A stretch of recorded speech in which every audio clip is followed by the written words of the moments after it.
নমস্কার বন্ধুরা, তোমরা তো জানোই যে জীবে প্রেম করে যেই জন সেই জন সেবিছে ঈশ্বর। ধর্ম যে রক্ষা করে ধর্ম তাকেই রক্ষা করে। তো বন্ধুরা, তোমরা তো জানোই যে বারাণসীতে পাণ্ডবদের পুড়িয়ে মারার প্রচেষ্টা করা হয়েছিল, কিন্তু পাণ্ডবরা অত্যন্ত ন্যায়পরায়ণ এবং অত্যন্ত বুদ্ধিমান হওয়ার কারণে দুর্যোধনের এই পরিকল্পনা ব্যর্থ হয়। চলো বন্ধুরা, জেনে আসি পাণ্ডবরা কিভাবে এই ভয়ঙ্কর পরিকল্পনা থেকে বেঁচে ফিরেছিল। তো দুর্যোধনের পরিকল্পনা ছিল যে পাণ্ডবদের মিষ্টান্নর সাথে বিষ মিশিয়ে ওই পায়েস খাইয়ে তাদেরকে প্রথমে বধ করা হবে, তারপর ওই লাক্ষা গিয়ে আগুন ধরিয়ে তাদেরকে পুড়িয়ে মারা হবে। তো নকুলের একটা মুশিক ছিল।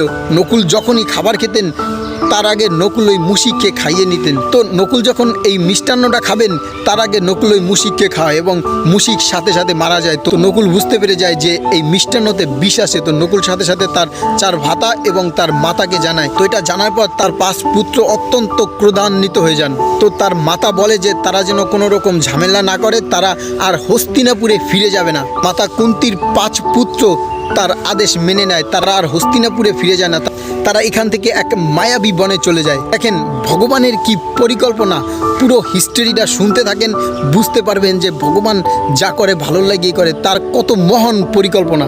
যখন 5 পাণ্ডব এবং মাতা কুন্তি এক মায়াবী বনে চলে যান, ওইখানে তাদের সাথে সাক্ষাৎ হয় এক মায়াবী রাক্ষসীর। তো বন্ধুরা, ইন্টারেস্টিং কাহিনী হচ্ছে দুর্যোধন ভেবেছিল যে তার পরিকল্পনা সফল হয়েছে, কিন্তু তার এই পরিকল্পনা পুরোপুরিভাবে ব্যর্থ হয়। মায়াবী রাক্ষসীর সাথে ভাতা ভীমের প্রেম হয়ে যায়। প্রেম হয়, ভাতা ভীম জানতেন না যে রাক্ষসী।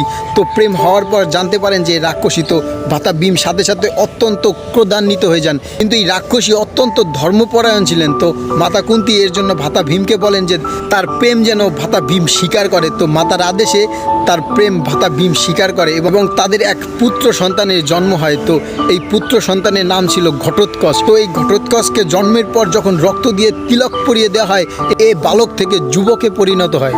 তখন 5 পাণ্ডব এবং মাতা কুন্তি এই মায়াবী অরণ্য ত্যাগ করেন এবং তারা এই মায়াবী অরণ্য থেকে মহর্ষি ব্যাসদেবের কাছে চলে যান। মহর্ষি ব্যাসদেব তাদের আদেশ দেন তারা যেন আর অধিককাল পরিচয় গোপন করে না থাকে, কারণ তাদের এই সামর্থ্য সংসারের খুবই প্রয়োজন।